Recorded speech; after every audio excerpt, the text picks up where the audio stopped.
Good morning, नमस्कार, सुप्रभात दोस्तों। एक बार फिर से आपका स्वागत करते हैं अपने चैनल द स्टूडेंट्स कनेक्शन में। तो चलते हैं आज की हम मोटिवेशन की तरफ। आज का मोटिवेशन ये है कि अच्छे रिजल्ट्स लाने के लिए मेरे दोस्तों, अच्छे रिजल्ट्स लाने के लिए क्या अच्छे रिजल्ट्स लाने के लिए मेरे दोस्तों बातों से नहीं रातों से लड़ने पड़ते हैं। क्या बातों से नहीं रातों से लड़ने पड़ते हैं। चलिए शुरू करते हैं आज की ये वीडियो इसी मोटिवेशन के साथ।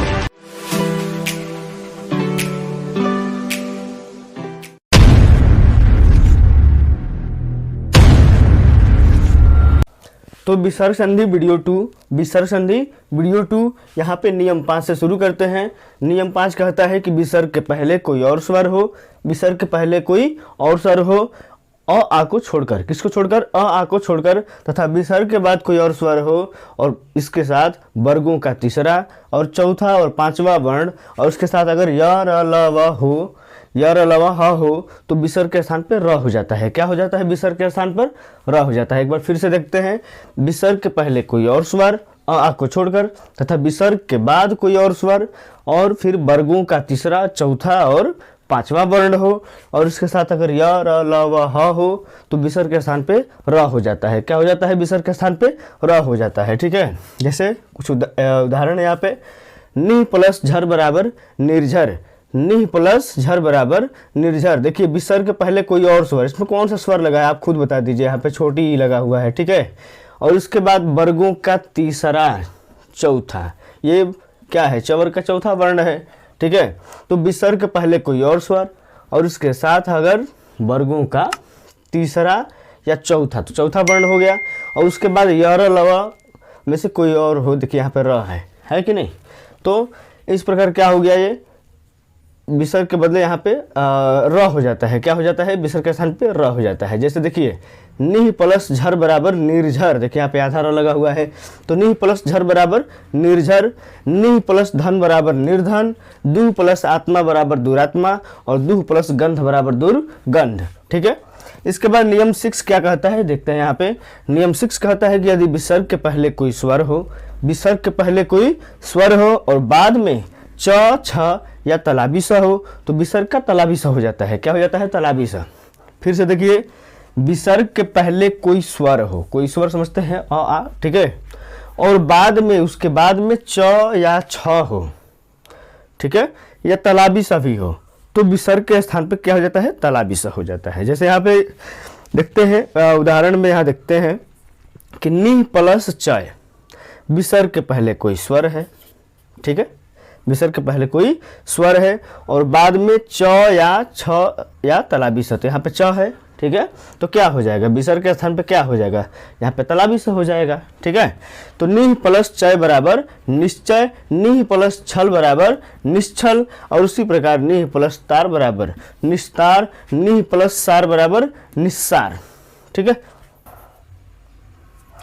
देखिए नियम 7 कह रहा है कि यदि विसर्ग के आगे पीछे, यदि विसर्ग के आगे पीछे अ हो, क्या हो? विसर्ग के आगे पीछे अ हो तो पहला अ, ठीक है, यदि विसर्ग के आगे पीछे अ हो तो पहला अ और विसर्ग मिलकर ओ हो जाता है। ठीक है, क्या हो जाता है? यदि विसर्ग के आगे पीछे अ हो तो जो इसमें पहला अ होता है और विसर्ग दोनों मिलकर क्या हो जाते हैं? ओ हो जाते हैं। ठीक है, और विसर्ग के बाद वाला जो अ होता है उसका लोप हो जाता है।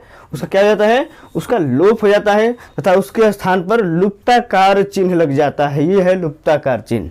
ठीक है, तो फिर समझ लीजिए, यदि विसर्ग के पहले आगे पीछे अ हो और अ और विसर्ग मिल करके क्या हो जाते हैं? ओ हो जाते हैं। ठीक है, और विसर्ग के बाद में जो अ होता है उसका लोप हो जाता है और उसके स्थान पर एक लुप्ताकार चिन्ह आ जाता है। ठीक है, ये है लुप्ताकार चिन्ह। समझ गए आप लोग? अब देखिए यहाँ कुछ उदाहरण लेते हैं, इसे समझते हैं। प्रथम प्लस अध्याय। देखिए इसमें कहा गया कि विसर्ग के आगे पीछे अ हो। देखिए विसर्ग के यहाँ पे आगे पीछे क्या है जी? अ है। प्रथम प्लस अध्याय। देखिए यहाँ पे विसर्ग के आगे भी अ, विसर्ग के पीछे भी अ। ठीक है, तो यदि विसर्ग के आगे पीछे अ हो तो पहला जो अ होता है, ठीक है, यहाँ पे म में अ मिला हुआ है, ये देख लीजिए। तो जो पहला अ है वो विसर्ग के साथ मिलकर के ओ हो जाता है। क्या हो जाता है? ओ। और जो दूसरा अ होता है इसके स्थान पे लुप्ताकार चिन्ह लग जाता है। क्या लग जाता है? लुप्ताकार चिन्ह।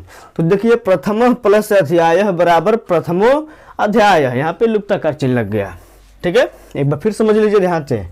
यहाँ पे म में अ लगा हुआ है तो ये विसर्ग के पहले वाला अ हो गया और ये हो गया विसर्ग के बाद वाला अ। ठीक है, तो पहला अ जो है विसर्ग के साथ मिल करके ओ हो जाता है। क्या हो जाता है? ओ हो जाता है। और जो दूसरा अ है ये इसके स्थान पर यहाँ ये लुप्ताकार चिन्ह लग जाता है। समझ में आ गई बात?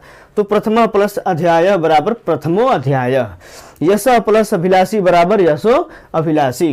ठीक है, तो ये समझ गए होंगे आप लोग। अब देखते हैं नियम 8। यहाँ पे नियम 8 ये कह रहा है कि विसर्ग से पहले आ को छोड़ करके क्या करना है? विसर्ग के पहले आ को छोड़कर अगर कोई अन्य स्वर हो, ठीक है, कोई अन्य स्वर हो, आ को छोड़ करके कोई भी अन्य स्वर हो तो विसर्ग के बाद र रहने पर और विसर्ग के बाद र रहने पर विसर्ग क्या होता है? लुप्त हो जाता है। क्या हो जाता है?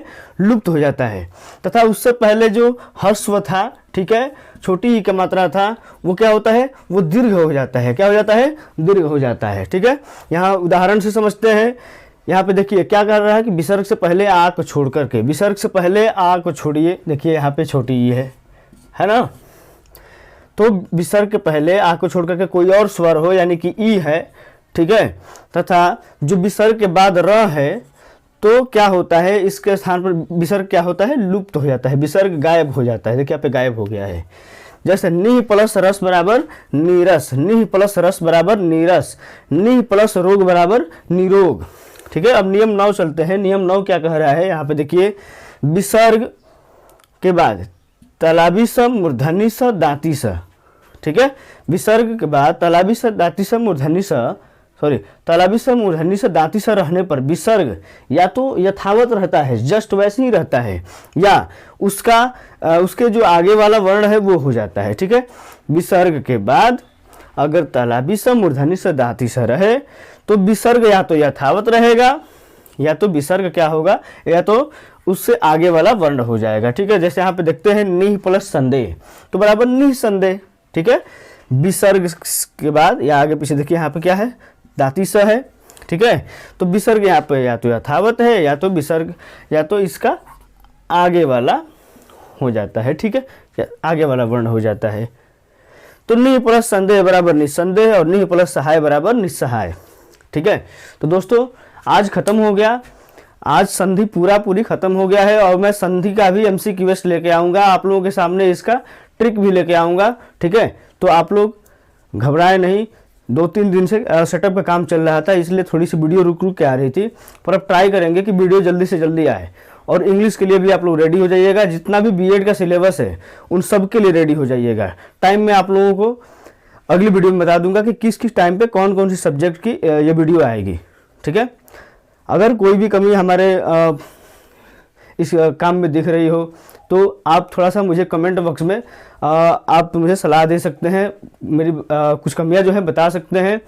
और देखिए आप जब कमेंट करेंगे ना तो मैं उस कमेंट का क्या करूंगा? रिप्लाई दूंगा, हर संडे को रिप्लाई दूंगा। और आपके कमेंट से हमें ऐसा लगेगा कि चलिए आप मुझे क्या कर रहे हैं, मुझे कुछ हेल्प कर रहे हैं, मुझे कुछ बता रहे हैं। ठीक है, और वीडियो जब भी देखते हैं तो आप पूरा अंत तक देखें, तभी आपको कुछ समझ में आएगा, ऐसे तो कुछ समझ में नहीं आएगा। ठीक है, तो वीडियो एकदम अंत तक देखें और ये सारी चीज़ें हैं इसको क्या करिए? आप रिवाइज कीजिए। ठीक है, तब तक के लिए धन्यवाद।